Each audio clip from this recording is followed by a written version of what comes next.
बिस्मिल्लाहिर्रहमानिर्रहीम। अस्सलामु अलैकुम वरहमतुल्लाहि वबरकातुहू।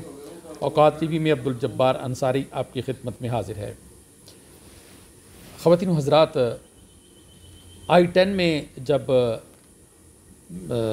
पुलिस एहलकारों को उनकी चौकी पे हिट किया गया तो उस दिन भी ये नेशनल प्रेस क्लब इस्लामाबाद के सामने ये जो अफ़गान मुहाजिरीन हैं, इन्होंने ढोल मंगवाया और ढोल पे भगड़ा डाला। शावर में धमाका हुआ, मियाँ वाली में हादसा हुआ और आज उन्होंने ढोल मंगवा के फिर वहाँ भगड़े डाले।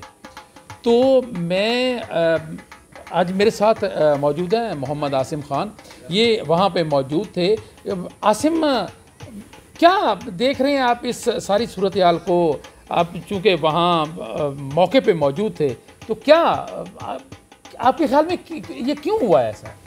जी, उधर गम है, हमारे शोक की हालत है और इधर भंगड़े डाले जा रहे हैं। और हाँ, ये भी जिक्र करते जाएं कि कराची में जब पाकिस्तानी टीम हारी थी तो कराची में भी इन अफ़गानियों ने जश्न मनाया था। क्या कहेंगे इस बारे में आप? जी, ये बिल्कुल आपने इसका तज्ज़िया बिल्कुल ठीक किया है। ये बड़ी इनकी सिंक्रोनाइज टाइमिंग है, ये ढोल मंगा कर और उस पर ये भंगड़े डालने की। ये बिल्कुल उसी तरह जिस दिन ये I-10 में धमाका हुआ तो शाम को इसी तरीके से रावलपिंडी से ढोल मंगवाया गया और इसी जगह पर, इसी कैंप पे इन्होंने ये सारे अफ़गानी इकट्ठे हुए और वहाँ पे इन्होंने तकरीबन 1.5 से 2 घंटे तक वो जश्न मनाया। जब इनसे पूछा गया कि भाई क्या आपका मसला है, कोई खुशी किस बात की है आपको, तो इन्होंने कोई जवाब नहीं दिया। इन्होंने कहा जी कि वैसे ही हम लोग हल्ला गुल्ला कर रहे हैं। तो आज बिल्कुल आप देख लें कि उसी तरीके से जब पेशावर में ये जब पूरा ये जो मुल्क है, पूरी कौम है, वो गम से सोगवार है। जी जी। तो धमाके के बाद और उसके दूसरे ही दिन यहाँ पे उसी जगह पर ये ढोल मंगवा कर और इस तरीके से ये तमाशा करना और जश्न मनाना। और आप वो बिल्कुल आपने कहा जी कि पीछे अगर कड़ियाँ मिलाएं तो जब कराची के अंदर पाकिस्तान की टीम की हारने की इन्होंने खुशी मनाई थी, तो ये सारी चीज़ें क्या जाहिर करती हैं कि आपका दुश्मन कहाँ है। आपका दुश्मन पाकिस्तान के अंदर है बैठा हुआ, तो आप उसको पहचान नहीं रहे हैं। तो उसके बाद ये, क्योंकि जो नेशनल प्रेस क्लब है ये एक प्रेजेंटेशन की जगह है, तो यहाँ पे ये इस तरह की कार्रवाइयाँ करके और ये बाकायदा ये मैसेज क्या देना चाहते हैं और किसको मैसेज दे रहे हैं? उनको मैसेज देना चाह रहे हैं जिन्होंने इनको यहाँ पर बिठाया हुआ है, जो इनका सेनेट की कमेटी के सामने जाकर दिफा करते हैं और कहते हैं जी कि इनके ख़िलाफ़ अगर हम कोई एक्शन करेंगे तो इंटरनेशनल कम्युनिटी वो नाराज़ हो जाएगी, इंटरनेशनल बैकलैश आ जाएगा। तो अब ये सवाल अंसारी साहब आपको और आपकी कम्युनिटी को इनसे पूछना चाहिए कि एक तरफ तो पेशावर में धमाका हुआ है और दूसरी तरफ यहाँ पर ये इस तरीके से जश्न मनाना ढोल मंगा कर, तो वो जो अरबाब अख्तियार हैं वो इनसे आकर पूछें, इनसे सवाल करें कि आपने ये क्यों, किस मकसद के लिए यहाँ पर ढोल मंगाया। आसिम खान, देखें जो इजलास बुलाया गया था उसमें कामा कमेटी का इजलास था ना जी, तो DC साहब को 15 दिन की डेडलाइन दी गई थी। जी बिल्कुल, कि 15 दिनों में आप इसका हमें रिटर्न जवाब दें। उस कमेटी में आप भी इनवाइट थे, आपको भी बुलाया गया था। जी बिल्कुल। तो वो अभी तक उस पर कोई अमल दरामद, एक तो ये हुआ है कि चाइना मार्केट के सामने वाला ग्राउंड तो इन्होंने खाली करवा दिया, यहाँ से भी काफ़ी लोग चले गए, यानी कि हैं तो वो पाकिस्तान में ही जी कहीं, और ये बाकी अभी तक बैठे हैं जो हमारी गम की हालत में जश्न और भंगड़े मना रहे हैं, भंगड़े डाल रहे हैं, यहाँ पे ढोल बजा रहे हैं। तो आप क्या समझते हैं DC साहब इनको रियायत क्यों दे रहे हैं, क्यों ढील दी जा रही है? जी, लाजमी बात है जी कि DC भी खुद एक मुलाजिम है और उसको किसी ने कहा होगा कि आप इन्हें यहाँ पर बिठाएं, और यही सवाल DC साहब से पूछा भी गया था सेनेट की जो कमेटी थी उसमें कि जी आप हमें बताएं कि किस शख्सियत के कहने पर इनको यहाँ पर बिठाया गया है, क्योंकि गवर्नमेंट ऑफ पाकिस्तान ने तो उनको इजाज़त नहीं दी है यहाँ बैठने की। तो उनका उसके पास कोई जवाब नहीं था।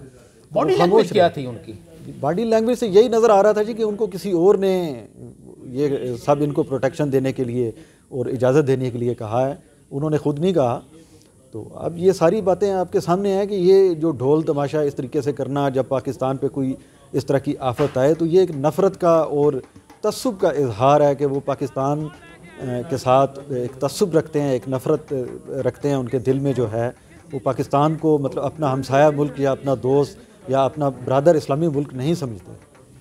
आसिम, बात यह है कि अगर इस दोस्त पे बात आए, मेरे ब्रादर मुल्क की बात आए, तो मैं समझता हूँ कि देखें जब अमेरिका ने हमला किया अफ़गानिस्तान पर, तो उस वक्त उनको लॉजिस्टिक सपोर्ट अपनी एयरपोर्ट तो हमने हवाले की थी ना अमेरिका को कि यहाँ से उठो उड़ो और इन पर बमबारी करो।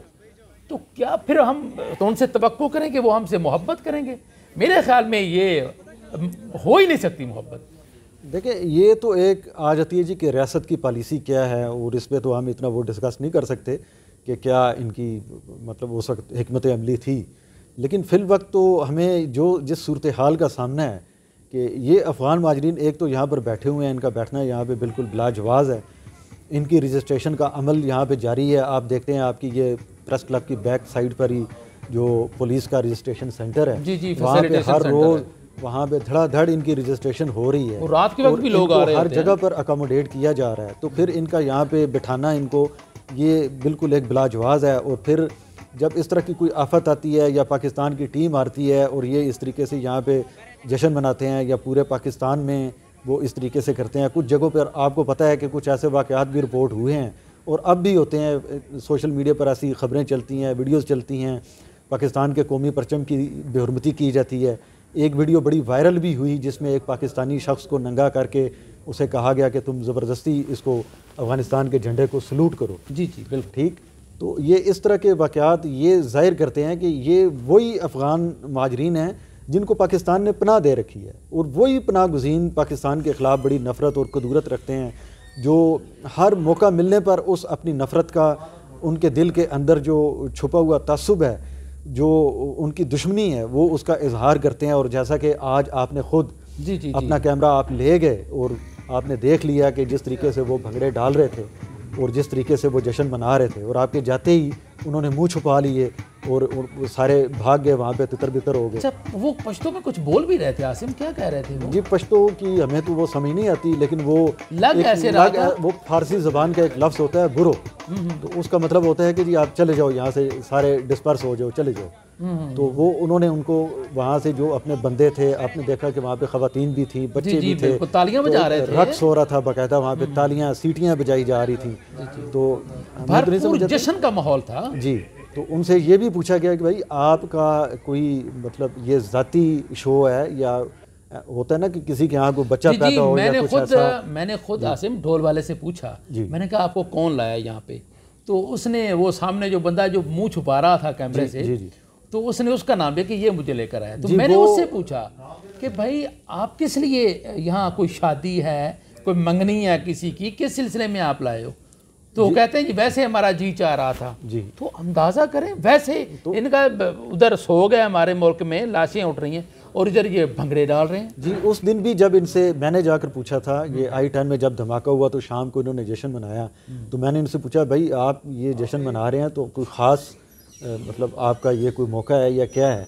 तो उस वक्त भी इन्होंने कहा जी कि नहीं, हम तो वैसे ही ज़रा दिल किया तो वो हम ढोल वाले को बुला लिया और हम ये भंगड़ा वगैरह डाल रहे हैं तो खुश हो रहे हैं। आप ये देखें कि इन्हें और कोई वक्त नहीं मिलता, जब कोई धमाका हो जाता है, और ये दूसरा धमाका है, जब धमाका हुआ है और इन्होंने ढोल मंगा कर यहाँ पे ये जश्न मनाया है। तो ये सारी चीज़ें किस तरफ इशारा करती हैं, ये मैसेज किसको दे रहे हैं?